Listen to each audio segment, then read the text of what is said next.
फिर इसके बाद है मुख्य फंक्शंस, मुख्य कार्य इसके। पहले रचना में हमने ये कवर किया, अब इसके मुख्य कार्य।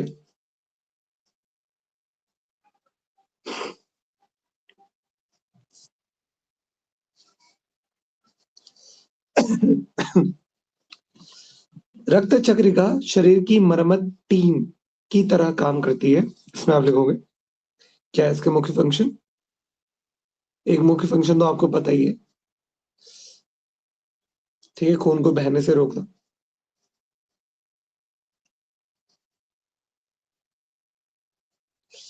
रक्त चक्रिका शरीर की मरम्मत टीम की तरह काम करती है। शरीर की मरम्मत मरम्मत टीम की तरह काम करती है।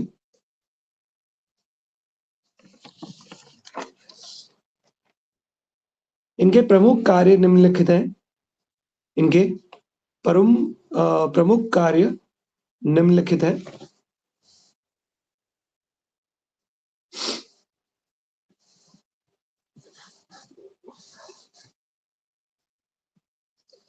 पहला है रक्त का थक्का जमाना।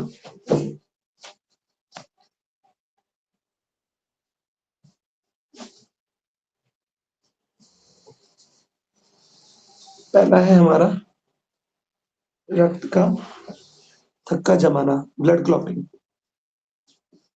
क्या है ब्लड क्लॉटिंग? इसमें आप लिखोगे जब शरीर में कहीं चोट लगती है,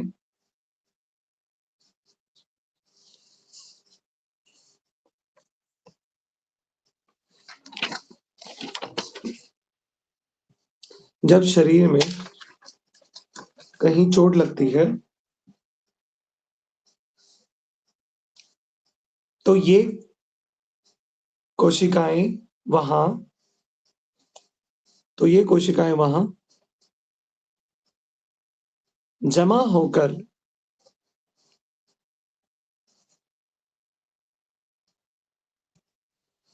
ये कोशिकाएं वहां जमा होकर रक्त का थक्का क्लॉट बनाती है। थक्का या क्लॉट, तो ये कोशिकाएं वहां जमा होकर रक्त का थक्का या क्लॉट बनाती है, जिससे खून बहना बंद हो जाता है। जिससे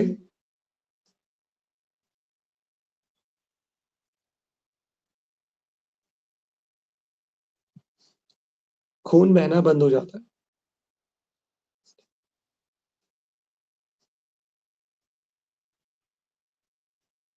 इस प्रोसेस को हेमोस्टेटिस भी कहते हैं। HEMOSTASIS, रक्त का थक्का बनना यानी कि हेमोस्टेटिस। HEMOSTASIS,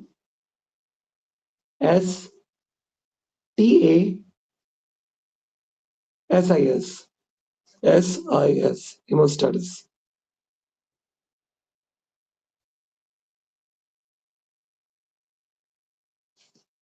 नेक्स्ट है रक्त वाहिकाओं की मरम्मत। रक्त वाहिकाओं की मरम्मत।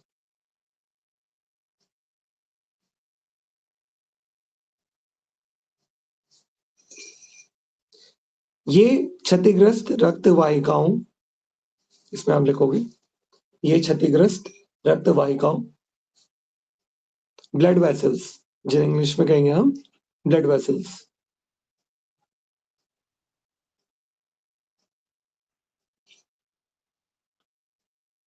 की दीवारों को ठीक करने के लिए जरूरी रसायनों का स्त्राव करती है। ये क्षतिग्रस्त रक्त वाहिकाओं, ब्लड वेसल्स की दीवारों को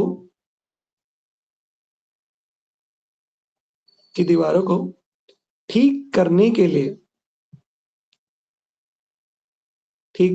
लिए जरूरी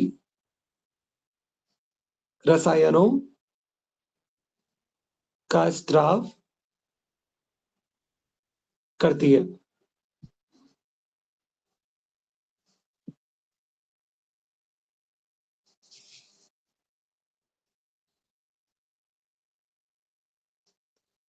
नेक्स्ट है हमारा थ्रोम्बोप्लास्टिन का स्त्राव, थ्रोम्बोप्लास्टिन का स्त्राव, THROMBO, thrombo, THROMBO, thromboplastin, PLASTIN, प्लास्टिन, PLASTIN। Thrombo जितने बार भी आएगा समझ जाना, प्लेटलेट से रिलेटेड है, ठीक है। तो थ्रोम्बोप्लास्टिन का स्त्राव जो है हमारा, तो ये क्या है हमारा थ्रोम्बोप्लास्टिन का स्त्राव, चोट लगने पर ये थ्रोम्बोप्लास्टिन नामक पदार्थ छोड़ती है। चोट लगने पर ये थ्रोम्बोप्लास्टिन नामक पदार्थ, थ्रोम्बोप्लास्टिन नामक पदार्थ छोड़ती है।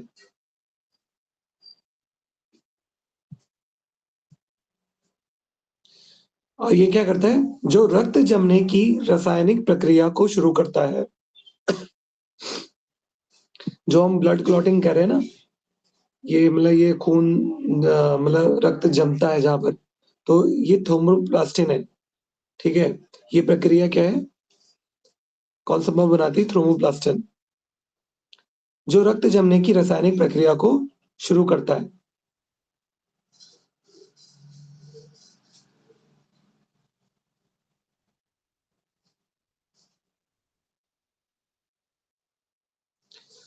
नेक्स्ट है हमारा संक्रमण से सुरक्षा, संक्रमण से सुरक्षा।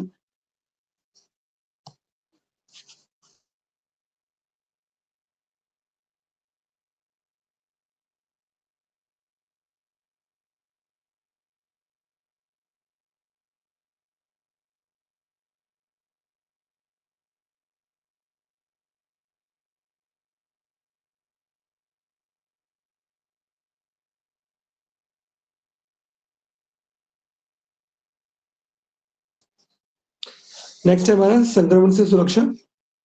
कुछ हद तक ये शरीर में प्रवेश करने वाले बैक्टीरिया, कुछ हद तक ये शरीर में प्रवेश करने वाले बैक्टीरिया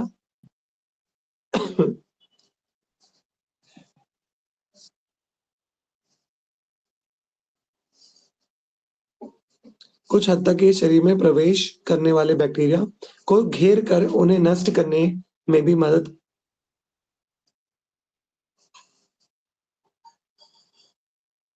करती हैं। उन्हें घेर कर उन्हें नष्ट करने में उन्हें नष्ट करने में भी मदद करती है।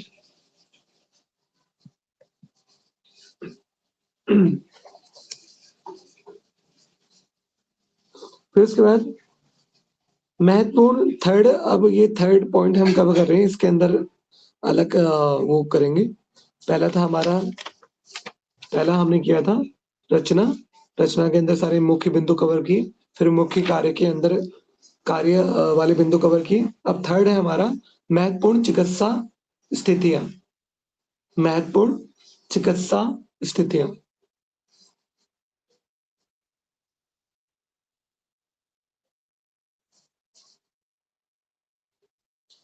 तो इसमें पहला आप लिखोगे थ्रोम्बोसाइटोपेनिया, थ्रोम्बोसाइटो पता है CYTO, अपेनिया PENIA, penia PENIA, THROMBO, thrombo cyto CYTO cyto, penia PENIA, penia. तो महत्वपूर्ण चिकित्सा इस स्थितियां में आपने पहला लिखा थ्रोम्बोसाइटोपेनिया क्या है, जब प्लेटलेट्स की संख्या, जब प्लेटलेट्स की संख्या सामान्य से बहुत कम हो जाती है। तो ये स्थिति क्या है, थ्रोम्बोसाइटोपेनिया, जब प्लेटलेट्स की संख्या सामान्य से बहुत कम हो जाती है।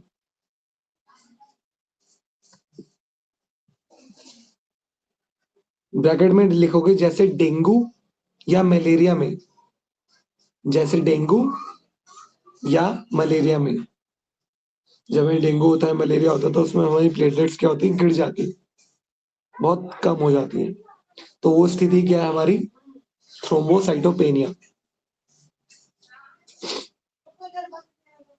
ठीक है।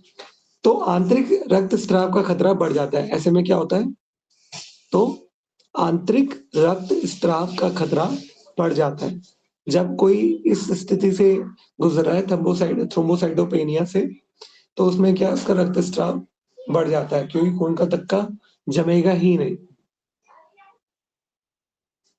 क्योंकि प्लेटलेट्स ऑलरेडी कम है, तो अपना काम प्लेटलेट्स करेंगी नहीं, तो उसका रक्तस्राव का क्या खतरा बढ़ जाएगा। ऐसे में कहीं भी चोट लगी तो रक्त रुकेगा ही नहीं। तो इसमें हमने लिखा, जब प्लेटलेट्स की संख्या सामान्य से बहुत कम हो जाती है, जैसे डेंगू या मलेरिया में, तो आंतरिक रक्तस्राव का खतरा बढ़ जाता है। तो आंतरिक रक्तस्राव का खतरा बढ़ जाता है। फिर थ्रोम्बोसाइटोसिस, थ्रोम्बोसाइटो वही स्पेलिंग है, और SIS जोड़ना है उसमें। Thrombocytosis, cytosis. अब ये क्या है,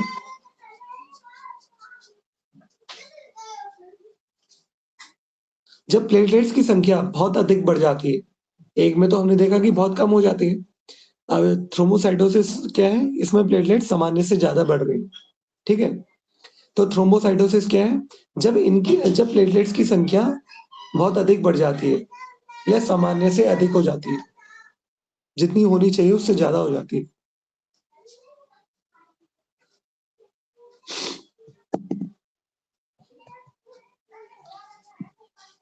सर रिपीट कर दीजिए। थ्रोम्बोसाइटोसिस, जब प्लेटलेट्स की संख्या बहुत अधिक बढ़ जाती है या सामान्य से अधिक हो जाती है, तो रक्त वाहिकाओं के अंदर बेवजह थक्का जमने का खतरा रहता है।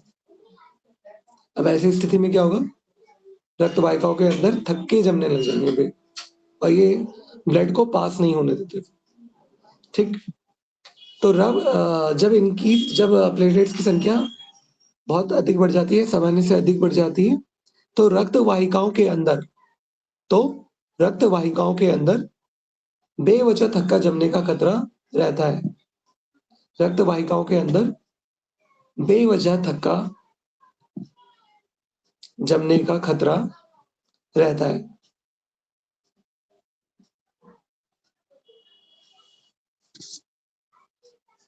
जिससे हार्ट अटैक या स्ट्रोक हो सकता है।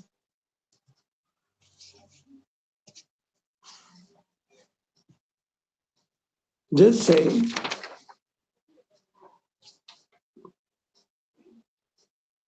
हार्ट अटैक या स्ट्रोक हो सकता है। ठीक। ये हुआ हमारा प्लेटलेट्स कवर हो गया। ठीक। इसके बाद आपका जो टॉपिक है वो है रक्त के कार्य, फंक्शंस ऑफ ब्लड। पहले भी किए हैं, पर पहले हमने सूक्ष्म रूप में किए थे, अभी थोड़ा ये विस्तृत रूप से। अगर बेसिक फंक्शन ऑफ ब्लड पूछूं तो पता होना चाहिए आपको, ठीक है ना, बार बार रिपीट हो रहा है। तो फंक्शंस ऑफ ब्लड, रक्त के कार्य, इसमें आप लिखोगे, रक्त शरीर का एकमात्र तरल संयोजी ऊतक है। रक्त शरीर का एकमात्र तरल संयोजी ऊतक, फ्लूइड कनेक्टिव टिश्यू, जिसे इंग्लिश में बोलेंगे संयोजी ऊतक को क्या बोल रहे हैं, फ्लूइड कनेक्टिव टिश्यू है।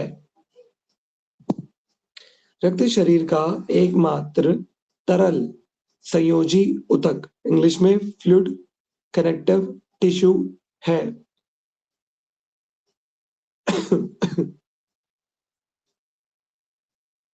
जो शरीर के आंतरिक वातावरण को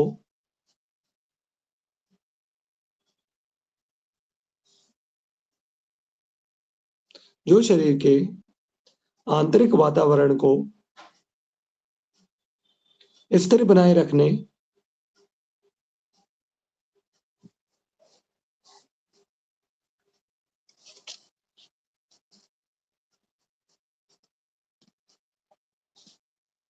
स्थिर बनाए रखने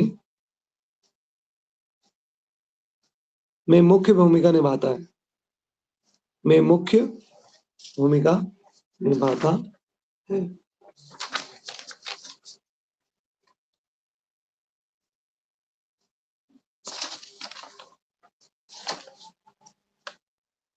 इसके कार्यों का निम्नलिखित इसके कार्यों को निम्नलिखित मुख्य श्रेणियों में विभाजित किया जा सकता है।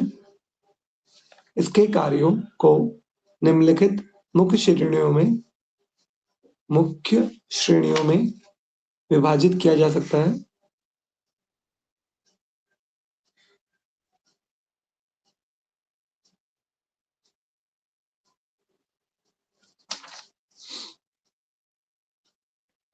पहला, परिवहन संबंधी कार्य। फर्स्ट में आप लिखोगे परिवहन संबंधी कार्य, ट्रांसपोर्ट फंक्शंस। परिवहन संबंधी कार्य, ट्रांसपोर्ट फंक्शंस।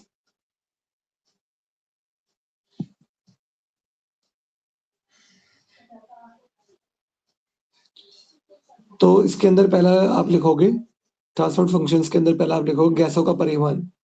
क्या करेंगे? गैसों का परिवहन, एक्सचेंज ऑफ गैसेस, O2 ले जाना, CO2 लाना।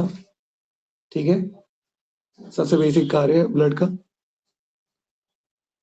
तो गैसों का परिवहन, इसमें आप लिखोगे फेफड़ों से ऑक्सीजन O2 को शरीर की कोशिकाओं तक पहुंचाना। फेफड़ों से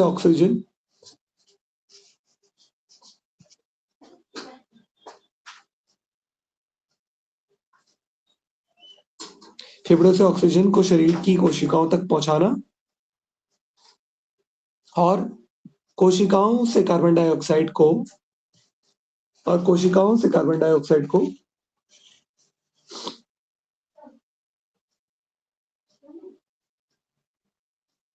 फेफड़ों तक वापस लाना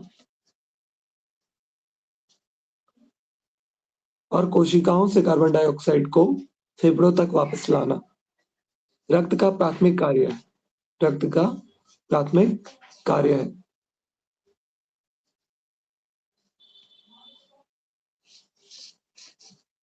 ये मुख्य रूप से हीमोग्लोबिन के माध्यम से होता है।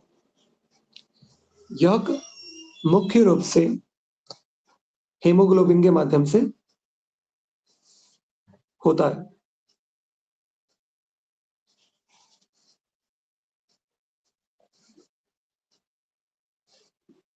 इसी में नेक्स्ट लिखोगे पोषक तत्वों का परिवहन।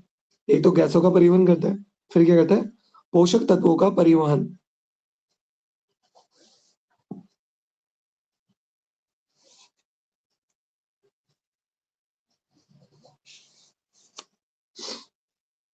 पाचन तंत्र से अवशोषित पोषक तत्व, पाचन तंत्र से अवशोषित पोषक तत्व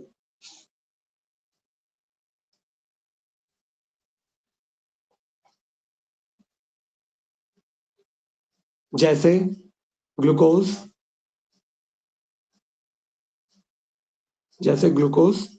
अमीनो एसिड,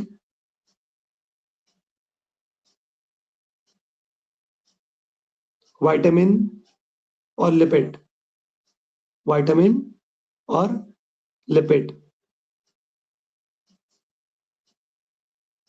रक्त प्लाज्मा के माध्यम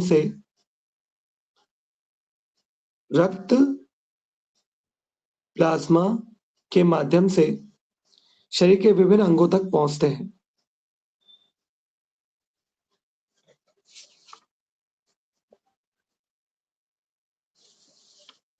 शरीर के विभिन्न अंगों तक पहुंचते हैं।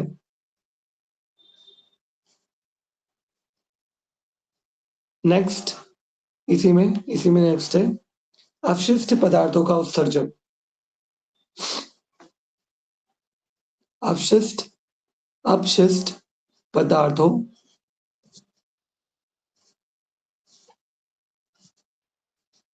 का उत्सर्जन।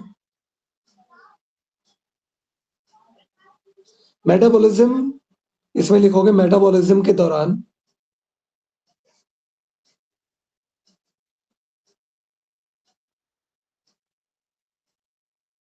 मेटाबॉलिज्म के दौरान उत्पन्न अपशिष्ट पदार्थ।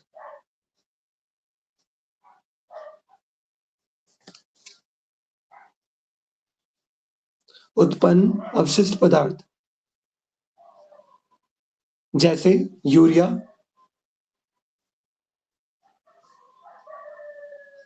यूरिक एसिड,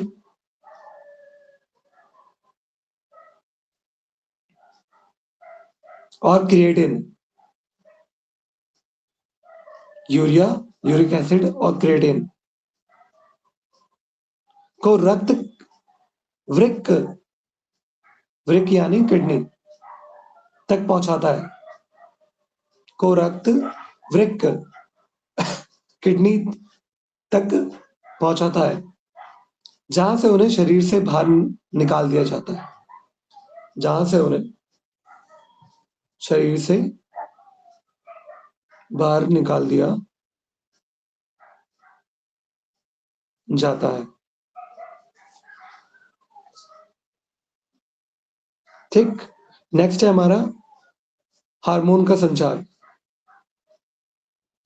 इसी में है, परिवहन संबंधी कार्य के अंदर ही है ये भी, हार्मोन का संचार।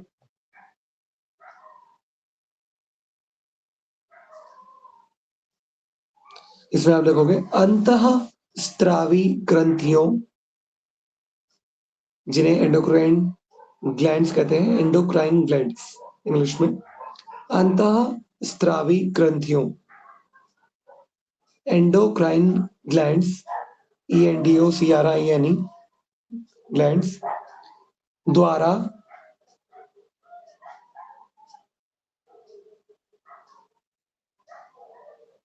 द्वारा स्रावित हार्मोन को उनके लक्षित अंगों, स्रावित हार्मोन को उनके लक्षित अंगों,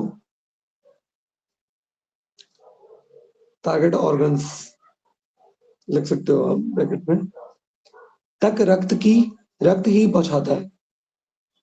अंतःस्रावी ग्रंथियों, एंडोक्राइन ग्लैंड्स द्वारा स्रावित हार्मोन को उनके लक्षित अंगों यानी कि टारगेट ऑर्गन्स तक रक्त ही पहुंचाता है, रक्त ही पहुंचाता है। अब नेक्स्ट हेडिंग डालोगे इसी के फंक्शंस के अंदर, सुरक्षात्मक कार्य, सुरक्षात्मक कार्य, प्रोडक्टिव फंक्शंस, रक्त के प्रोडक्टिव फंक्शन, सुरक्षात्मक कार्य। इसमें पहला लिखोगे प्रतिरक्षा, पहला क्या लिखोगे आप? प्रतिरक्षा।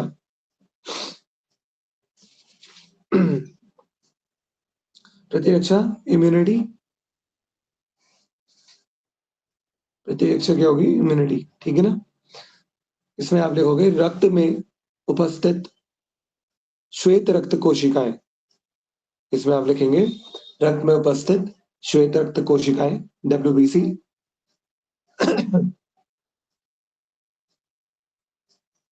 शरीर के सैनिक, शरीर के सैनिक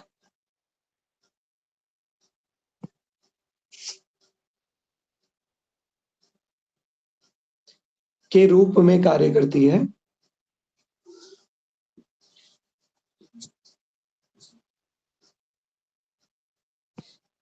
के रूप में कार्य करती है। ये हानिकारक बैक्टीरिया, ये हानिकारक बैक्टीरिया, वायरस, बैक्टीरिया, वायरस और अन्य विदेशी कणों, अन्य विदेशी कणों मतलब एंटीजेंस हो गए आपके, जो बाहर से एंटर कर रहे हैं, एंटीजेंस, ठीक है। तो ये हानिकारक बैक्टीरिया, वायरस, अन्य विदेशी कणों को नष्ट कर संक्रमण से बचाती है, नष्ट कर संक्रमण से बचाती है, संक्रमण से बचाती है। इसी में नेक्स्ट आप करोगे रक्त का थक्का जमना, कोएगुलेशन, इसे इंग्लिश में बोलते हैं कोएगुलेशन, रक्त का थक्का जमना, कोएगुलेशन।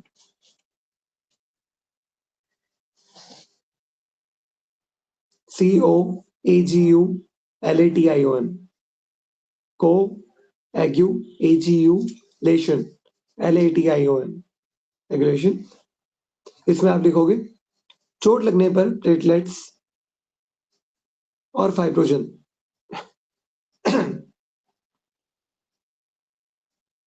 चोट लगने पर प्लेटलेट्स और फाइब्रोजन जैसे प्रोटीन, चोट लगने पर प्लेटलेट्स और फाइब्रोजन जैसे प्रोटीन।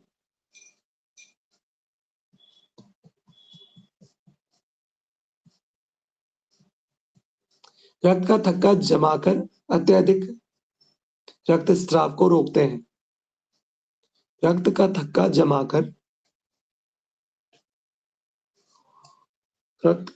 जमाकर अत्यधिक रक्तस्राव को रोकते हैं।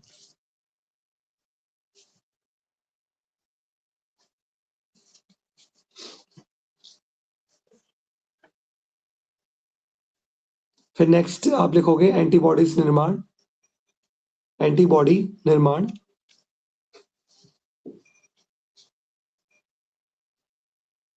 रक्त में मौजूद लिम्फोसाइट्स, पीछे पढ़ा था हमने लिम्फोसाइट्स। रक्त में मौजूद लिम्फोसाइट्स एंटीबॉडी का निर्माण करते हैं। रक्त में मौजूद लिम्फोसाइट एंटीबॉडी का निर्माण करते हैं।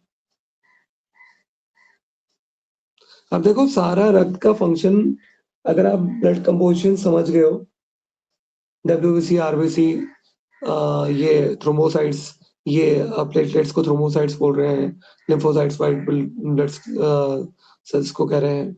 अगर आप व्हाइट ब्लड सेल्स के अंदर भी अलग अलग टर्म्स है, अलग अलग उसमें कोशिकाएं हैं जो अलग अलग काम कर रही है।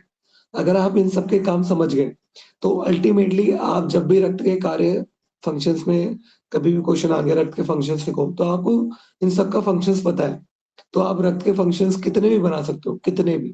प्लेटलेट्स के अंदर ही आपने 2-3 फंक्शन निकाल दिए, WBC के अंदर ही इतने सारे फंक्शंस, ग्रेनुलोसाइट्स और ए ग्रेनुलोसाइट्स के फंक्शंस निकाल दिए कि ये कर रहा है। अब जो ए ग्रेनुलोसाइट्स कर रहा है, ग्रेनुलोसाइट्स के अंदर जो है ठीक है, बेसोफिल्स, यूसिनोफिल्स है, ठीक है ना, बेसोफिल्स है, तो बी कोशिकाएं, टी कोशिकाएं आपने देखी थी ए ग्रेनुलोसाइट्स के अंदर।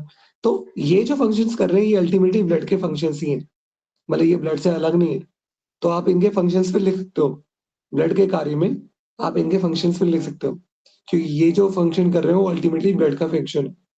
ब्लड के अंदर ये लोग ये सब जो है ये फंक्शंस कर रहे हैं, सबके थोड़े थोड़े अलग अलग फंक्शंस हैं, और ओवरऑल क्या है, पूरे ब्लड का ही फंक्शन है। ठीक, तो इन चीजों को ध्यान रखना, कंपोजिशन हमेशा दिमाग में बिठा के रखना। ठीक, कितने टॉपिक्स, कितने भी पॉइंट्स निकाल दोगे आप रक्त के बारे में, इतने पॉइंट्स निकाल दोगे कि पूरे 2-3 पेज भर दोगे, क्योंकि आपको सबके फंक्शंस पता है। ठीक, तो ये एंटीबॉडी वाला है तो व्हाइट ब्लड सेल्स का फंक्शंस निकाल रखा है यहाँ पर। ठीक है, अल्टीमेटली कहाँ जोड़ रहा हूँ, ब्लड के फंक्शन में जोड़ रहा हूँ उसे।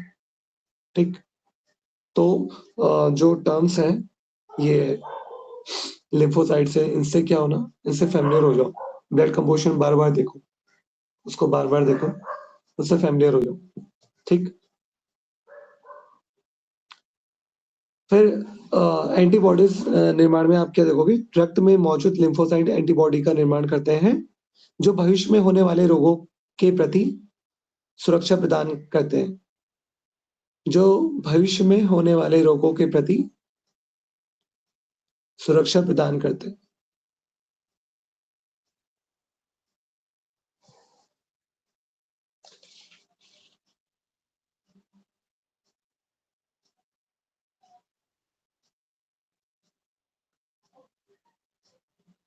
फिर थर्ड आप लिखोगे आप रेगुलेटरी फंक्शंस, विनियामक कार्य, विनियामक कार्य,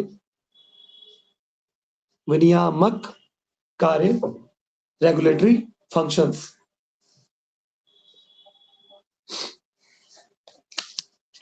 इसमें पहला लिखोगे आप तापमान नियंत्रण।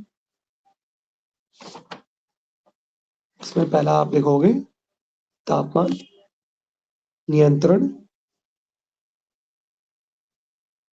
रक्त, इसमें आप लिखोगे रक्त शरीर के अंगों में उत्पन्न ऊष्मा को समान रूप से वितरित करता है। रक्त शरीर के अंगों में उत्पन्न ऊष्मा यानी कि गर्मी को समान रूप से वितरित करता है, को समान रूप से वितरित करता है और त्वचा के माध्यम से,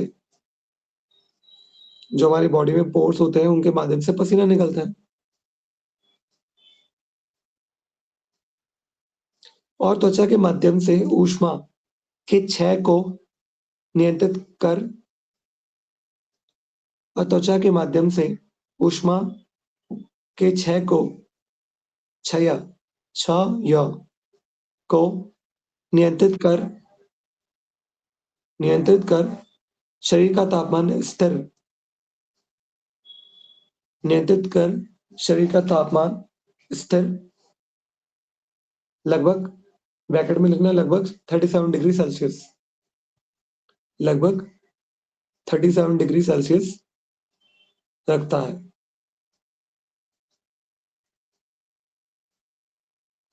ठीक है, नेक्स्ट आप लिखो पीएच संतुलन। इसी में लिखोगे, रेगुलेटरी फंक्शन का ही है ये भी, पीएच संतुलन। रक्त में मौजूद बफर सिस्टम जैसे बाइकार्बोनेट,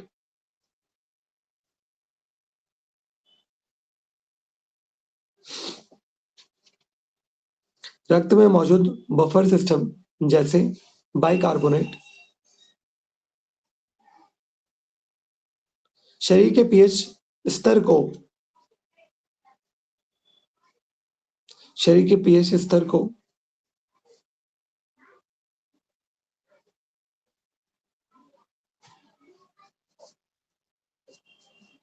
7.35 से 7.45 के बीच बनाए रखते हैं।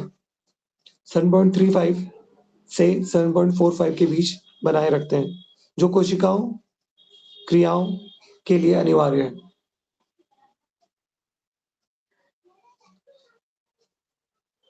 सेवन पॉइंट थ्री फाइव से 7.45 के बीच बनाए रखते हैं, जो कोशिकीय, सॉरी जो मैंने कोशिकीय है, कोशिकीय, जो कोशिकीय क्रियाओं के लिए अनिवार्य है, जो कोशिकीय क्रियाओं के लिए अनिवार्य है,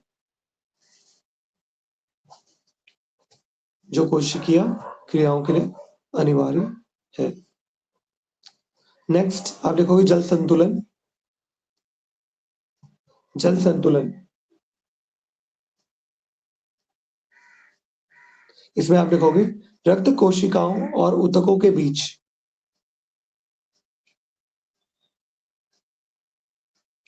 रक्त कोशिकाओं और ऊतकों के बीच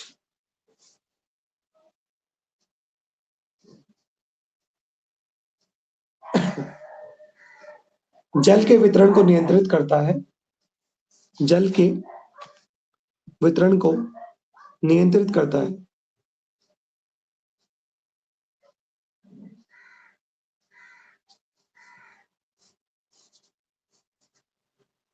जिससे ऑस्मोटिक दबाव, ऑस्मोटिक प्रेशर भी बोल सकते हैं इंग्लिश में, बना रहता है।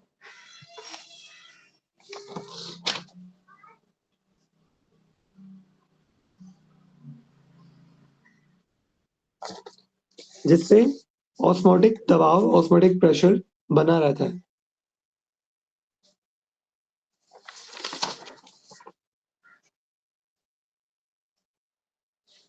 ऑस्मोटिक प्रेशर का डायग्राम देख लेना, मैंने आपके लिए देखा था पर आई थिंक वो डाउनलोड नहीं हुआ, बट ऑस्मोटिक प्रेशर आप समझ लीजिए, एक ऐसा दबाव होता है जो तब बनता है जब दो अलग अलग घोल के बीच एक सेमी परमेबल झिल्ली होती है, दो अलग घोल हैं, उनके बीच में एक सेमी परमेबल झिल्ली है। अब क्या होगा कि जहाँ सॉल्ट्स, ठीक है, जहाँ लवण ज्यादा है वहां पर पानी कम रहेगा, पानी इस साइड ज्यादा बने रहेगा, जहां पर जिस सॉल्यूशन में लवण वो कम है, लवण जैसे ये घोल जिस घोल में लवण कम है वहां पानी ज्यादा रहेगा, ठीक है, और जिस साइड लवण ज्यादा होंगे वहां पर पानी कम रहेगा, मतलब पानी का मूवमेंट उस तरफ ज्यादा रहेगा जहां लवण कम होंगे, ठीक है, और उनके बीच में एक सेमी परमेबल झिल्ली रहेगी जो सिर्फ पानी को ही अलाउ करेगी पेनिट्रेट करने के लिए, बाकी लवणों को अलाउ नहीं करेगी पेनिट्रेट करने के लिए, ठीक है। तो ये है। तो ऑस्मोटिक प्रेशर में आप लिखना चाहो तो लिख लेना और एक बार इसका डायग्राम देख लेना, ठीक। ज्यादा रेलिवेंट पॉइंट हमारा अभी ये है नहीं, बस समझाने के लिए कि ऑस्मोटिक प्रेशर है क्या। एक ऐसा दबाव होता है, ऑस्मोटिक प्रेशर क्या है, एक ऐसा दबाव होता है, एक ऐसा दबाव होता है जो तब बनता है जब दो अलग अलग घोलों के बीच में, जो तब बनता है जब दो अलग अलग घोलों के बीच में सॉल्यूशंस, दो अलग अलग सॉल्यूशंस या घोल के बीच में एक सेमी परमेबल झिल्ली हो, एक सेमी परमेबल झिल्ली हो, सेमी परमेबल,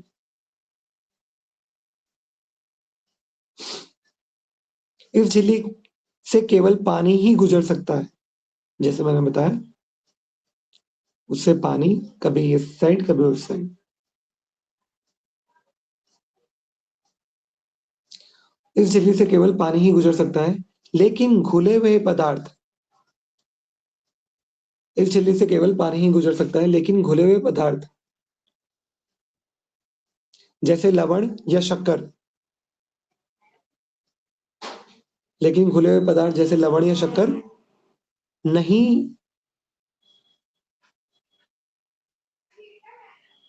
गुजर सकते। पानी का प्रवाह उस तरफ होता है, पानी का प्रवाह उस तरफ होता है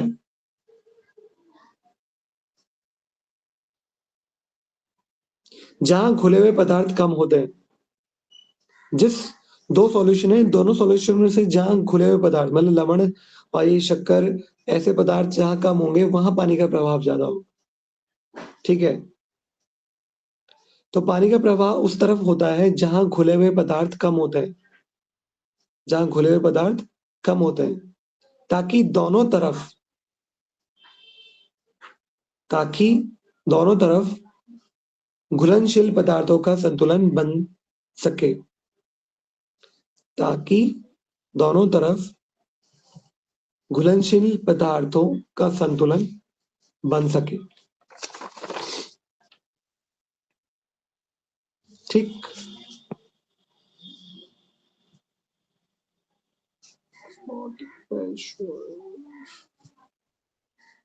चलो नेक्स्ट करो, देखते हैं बाद में देखते हैं इसका डायग्राम।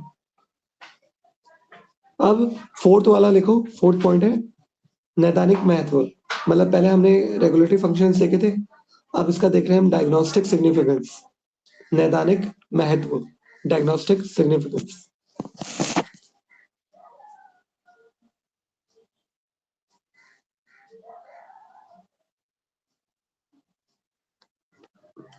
इसमें पहले देखो सर इसको रिपीट करना एक बार। नैदानिक महत्व, डायग्नोस्टिक सिग्निफिकेंस। वैसे ये पहले भी कर रखा हमने, डब्ल्यूबीसी में भी कर रखा, वही कवर कर सकते हो, रेड ब्लड सेल्स में भी कर रखा, वही कवर कर सकते हो, नैदानिक महत्व जो क्लिनिकल सिग्निफिकेंस बताया था, फिर भी कर रहे हो तो कर लो। पहला लिखो एनीमिया, वो मैंने पहले बता रखा है, एनीमिया हीमोग्लोबिन की कमी, ठीक है।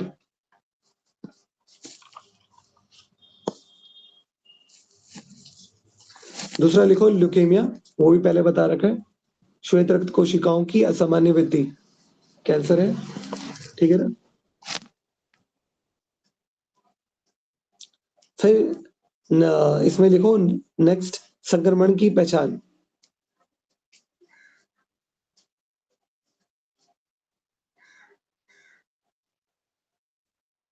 इसमें लिखना ESR और CBC,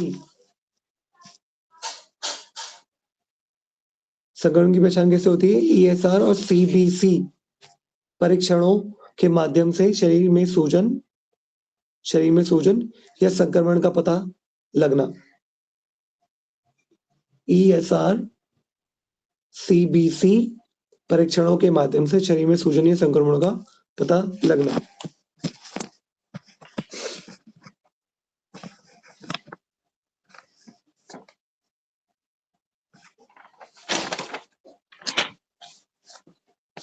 नेक्स्ट टॉपिक है आपका आर्टरीज और वेन्स। स्टार्टिंग में मैंने बताया था आर्टरीज और वेन्स का, ठीक।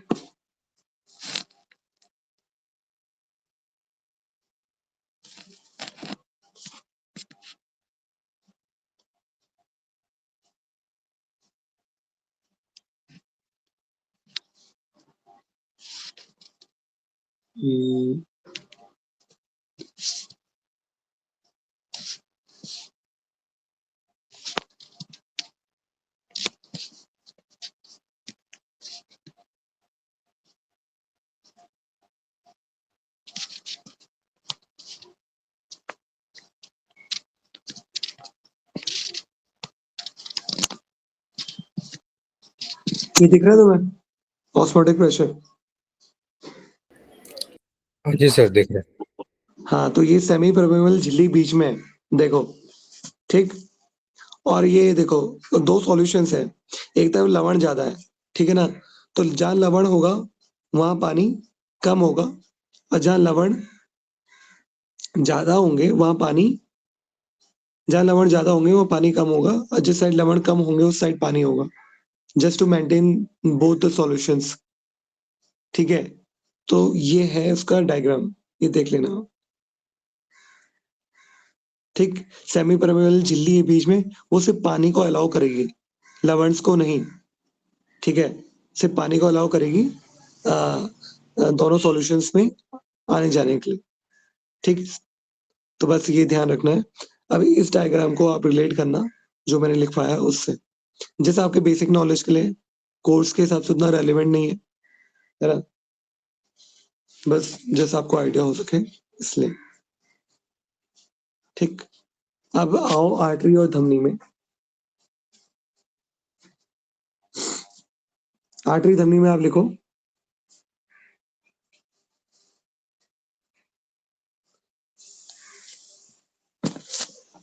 ठीक है, पहले इनकी संरचना देखेंगे, फिर इनमें अंतर देखेंगे, धमनी और शिरा संरचना एवं अंतर, ओके।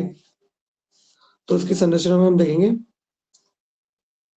पहले इन दोनों के बारे में लिख लो। मानव परिसंचरण तंत्र, सर्कुलेटरी सिस्टम में रक्त का प्रवाह, मानव परिसंचरण तंत्र सर्कुलेटरी सिस्टम में रक्त का प्रवाह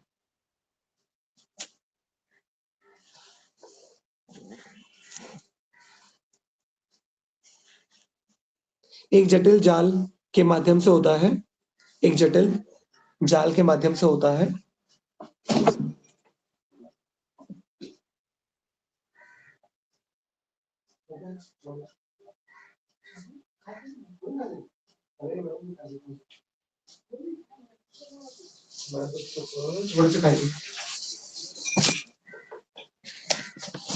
इन वाहिकाओं को मुख्य रूप से दो भागों में बांटा गया है, धमनी और शिरा। अब जो जटिल जाल है, वाहिका को जटिल जाल, तो इनमें इनको दो रूप में बांटा गया है, धमनी और शिरा। इन वाहिकाओं को मुख्य रूप से दो भागों में बांटा गया है,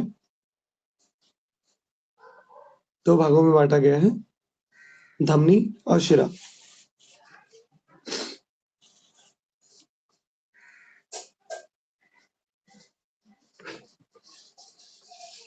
अब धमनी लिखो, धमनी की संरचना देखो क्या है, जरा वो धमनी वाला डायग्राम निकालना।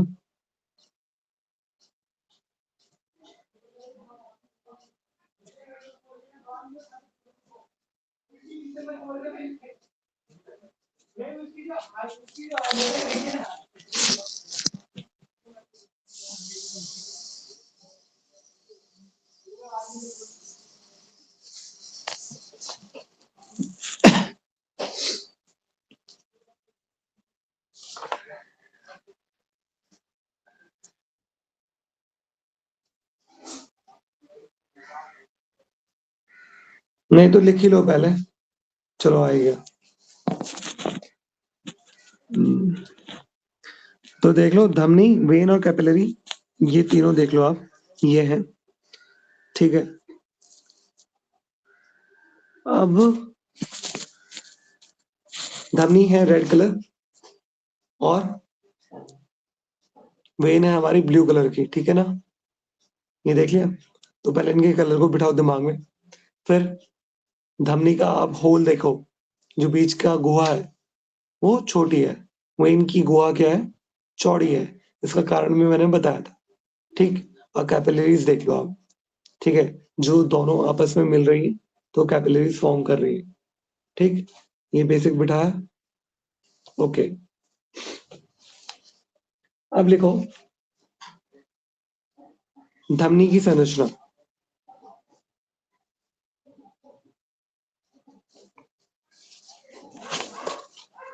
धमनी की संरचना, धमनियां वे रक्त वाहिकाएं हैं, धमनियां वे रक्त वाहिकाएं हैं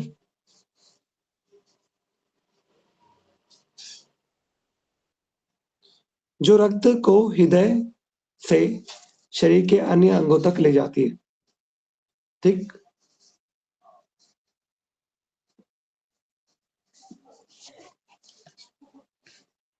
धमनियां वे रक्त वाहिकाएं हैं जो रक्त को हृदय से शरीर के अन्य अंगों तक ले जाती है, ठीक है। अब इसके अंदर आप लिखोगे दीवारें, पहले लिखो इसकी दीवारें, वॉल्स।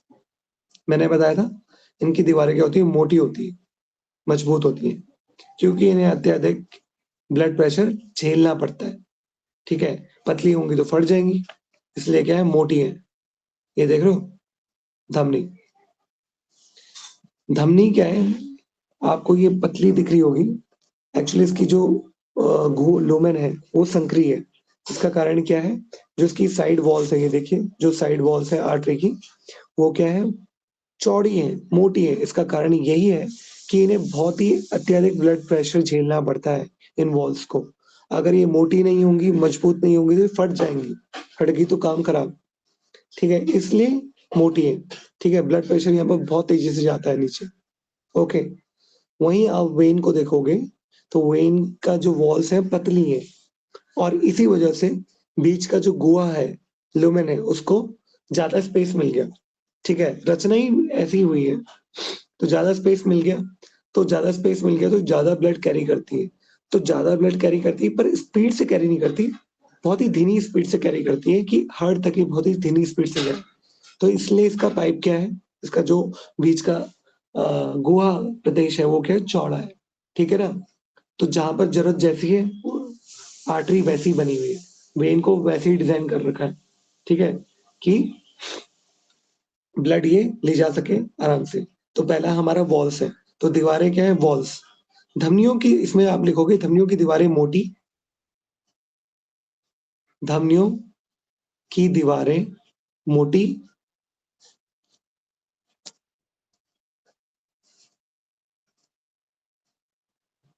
पेशियां, धमनियों की दीवारें मोटी, पेशियां और अत्यधिक लचीली होती है, और अत्यधिक लचीली होती है, क्योंकि इन्हें हृदय द्वारा पंप किए गए, क्योंकि इन्हें हृदय द्वारा पंप किए गए उच्च दबाव, हाई प्रेशर वाले रक्त को सहना होता है, क्योंकि इन्हें हृदय द्वारा पंप किए गए उच्च दबाव, हाई प्रेशर वाले रक्त को सहना होता है,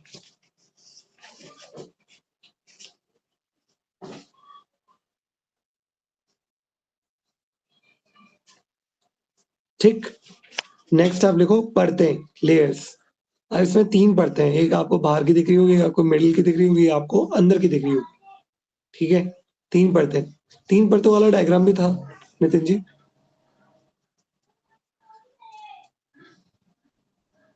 यस, ये देखो टूनी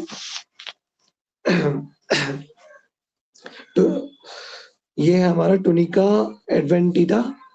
ठीक है, मीडिया और इंटीमा। मीडिया बीच की, इंटीमा अंदर की, और जो एक्सटर्ना है वो बाहर की है। इसको एडवेंटिटा भी बोल रहे हैं, adventitia, sorry, adventitia, tunica adventitia. ठीक है,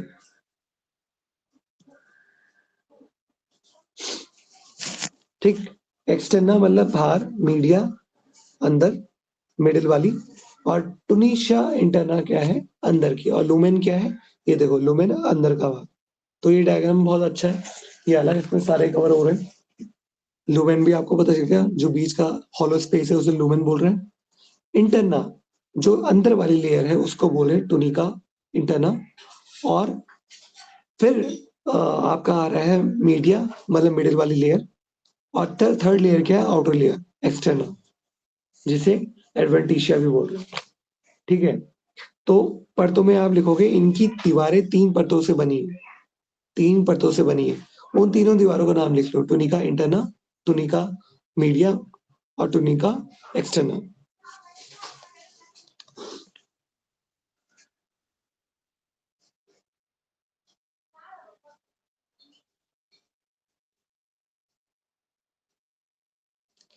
टूनिका मीडिया में आप लिखना, ब्रैकेट में लिख देना उसके आगे, ये मध्य परत है, सबसे मोटी और पेशिया। तो तीनों परतों में सबसे मोटी और पेशिया कौन सी है, टूनिका मीडिया, सबसे मोटी और पेशिया।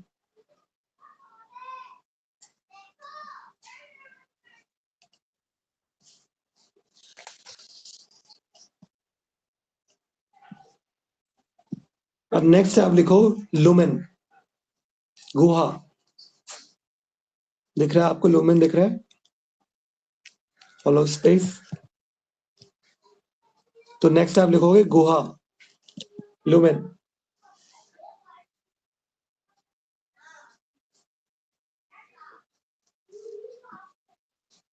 इसमें आप लिखोगे धमनियों की आंतरिक गुहा संक्रिय होती है। अब इसकी गुहा कैसी होती है, मैंने बताया, एज कंपेयर टू वेन्स संक्रिय होती है, नैरो होती है। इसका कारण, इसे हाई ब्लड प्रेशर कैरी करना पड़ता है, हाई प्रेशर में रहता है यहाँ पर रक्त। ठीक, तो लुमेन, धमनियों की आंतरिक गुहा संक्रिय होती है। इसमें आप क्या लिखोगे, धमनियों की आंतरिक गुहा संक्रिय होती है। ठीक, ये रहा डायग्राम, देखो लिखते रहो, रिलेट करते रहो, बैठ जाएगा दिमाग में। फिर नेक्स्ट देखो कपाट, वेल्व्स। कपाट जिन्हें हम बोलेंगे वेल्व्स, VALVES, वेल्व्स। इसमें आप लिखोगे इनमें कपाट, वेल्व्स नहीं पाए जाते, इनमें कपाट, वेल्व्स नहीं पाए जाते। इसके अपोजिट सिराओं में पाए जाते हैं। ठीक है ना, तो वो मत लिखना अभी, इनमें कपाट, वेल्व्स नहीं पाए जाते फुसफुस धमनी को छोड़कर। अब धमनी तो फुसफुस, सॉरी, फुफ्फुस, फुस, फू आधा फॉ, फिर फुस, फॉ में छोटी की मात्रा, छोटी होगी मात्रा सा, फुफ्फुस धमनी, जिसे हम बोलते हैं पल्मोनरी आर्टरी को छोड़कर। अब एक और डायग्राम होगा वेल्व्स वाला, दिखाना।